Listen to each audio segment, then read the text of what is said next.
More on Vaticano begins now.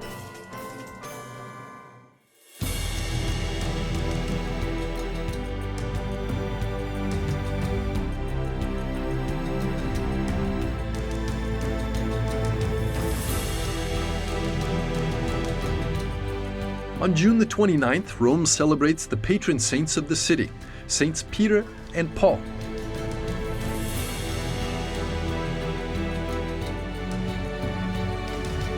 The feast was established in order to commemorate the martyrdom of these two pillars of the Catholic Church.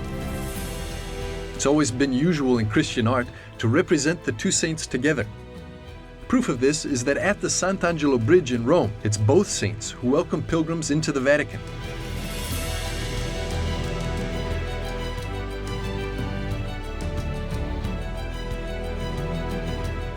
Their mutual connection is also visible in the fact that both basilicas in their names, St. Peter and St. Paul's, display identical statues of the two.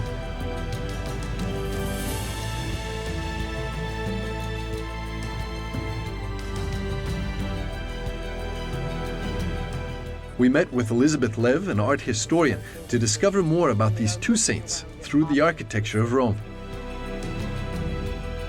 One of the most important points about these two basilicas is this twinship between Peter and Paul.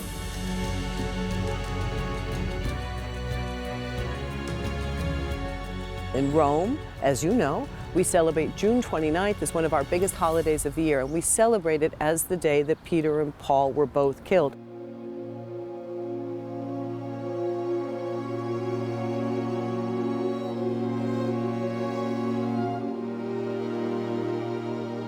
And as a matter of fact, you see the images within the church of the beheading of St. Paul, the crucifixion of St. Peter, celebrated. They're always placed side by side, celebrated on the same day, because as the two apostles died here, they were born together in heaven.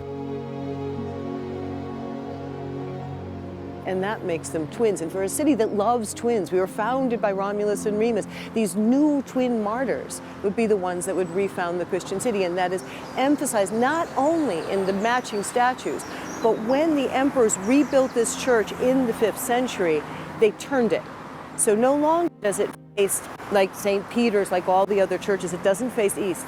It faces west. It faces St. Peter's. So the two of them look at each other. The two brothers embrace across the city in the very urban planning of the two churches.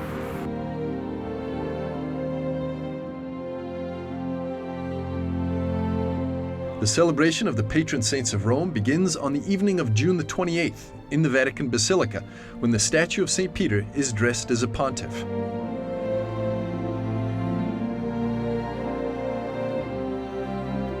The feast continues with the Vespers the next day at the Basilica of St. Paul.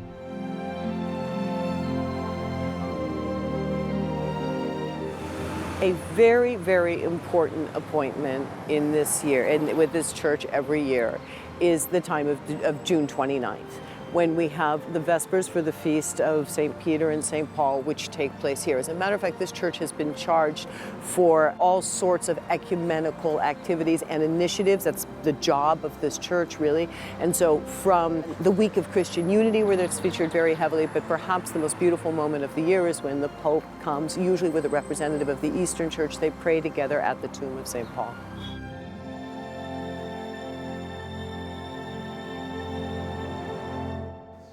The New Testament is our main source as to the lives of these two great apostles. However, the Holy Scriptures don't say when or how either St. Peter or St. Paul died. To find out more about their martyrdoms, we need to go inside the two churches bearing their names. This is a site that started out as a tomb. It started out as a place of sadness and mourning. When St. Paul was killed, somewhere between 65 and 67, his body was brought back to a piece of property belonging to a woman who had been one of his followers. Her name was Lucina, and she owned a piece of property right here, a stone's throw from the Tiber and on the Via Ostiense, two main passages for the city. And the body was placed into what we're assuming was a fairly simple, very simple hole in the ground, with a few years later perhaps some sort of memorial placed on top of it so that the first few pilgrims would be able to find the tomb of St. Paul. And then from there, with the moment of the legalization of Christianity, it blossomed into something greater and greater and greater.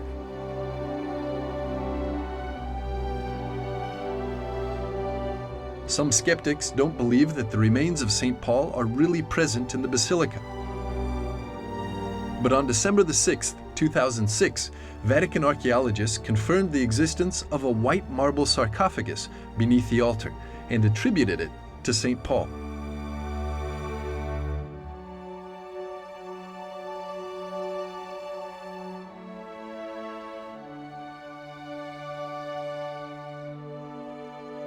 The authenticity of the remains of St. Peter has also been confirmed.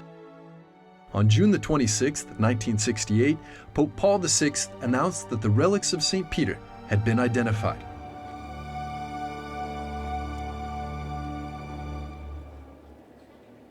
What happened with the tomb of St. Peter is that Peter was simply buried in a hole in the ground. He was executed in a horse racing circus, and being a pauper in a state of very, very violent persecution, the best his friends could do would be to take the body out of the horse racing circus, bring it to the first quiet space, dig a hole in the ground, put the body in it, cover it with some dirt, and cover it with some pieces of brick. And the amazing part of this story, and everything you see flowering behind it, is that this is the moment that the Romans finally made a mistake. It was the moment when it seemed that they had crushed out the Christians, they had rid themselves of this Christian presence, but actually inadvertently throwing that body in the hole in the ground, thinking they had taken out the trash, the Romans planted a seed.